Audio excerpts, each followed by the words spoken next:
এই ছেলেটা তার ছোট ছোট বোন বোনকে ও সবসময় ভাইয়ের অনেক বিরক্ত লড়াই। করত, কারণ তার ছোট বোন কথা বলতে পারতো না। এরপর একদিন সেই মেয়েটা তার ভাইয়ের রুমের মধ্যে একটা বাঁশি খুঁজে পায়, যা পাওয়ার পর সে অনেক খুশি হয়ে যখনই সেই বাঁশিটাকে বাজাতে যাবে, ঠিক তখনই তার ভাই এসে তার কাছ থেকে সেই বাঁশিটা কেড়ে নেয়। তখন ছেলেটা তার বোনের উপর অনেক রেগে গিয়েছিল, কারণ তার মা মৃত্যুর আগে তাকে সেই বাঁশিটা উপহার দিয়ে গিয়েছিল।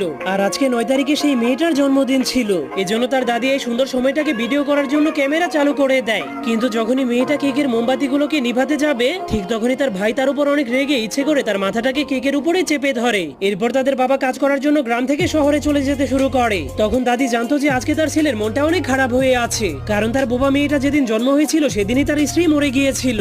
এরপর সেই মেয়েটা পরীদের গল্পের বই নিয়ে তার ভাইয়ের কাছে গিয়ে তার ভাইকে গল্প শোনাতে বলে, কিন্তু তখন ছেলেটা ইচ্ছে করে তার বোনকে ভয়ঙ্কর একটা ভূতের গল্প শোনাতে শুরু করে দেয়। এজন্য মেয়েটা তখন এতটাই ভয় পেয়ে যায় যে তখন সে কম্বলের নিচে লুকিয়ে কাঁপতে শুরু করে দেয়। তখন ছেলেটা বুঝতে পারে সে তার বোনকে অনেক বেশি ভয় দেখিয়ে ফেলেছে, এই জন্য সে তাকে শান্ত করার জন্য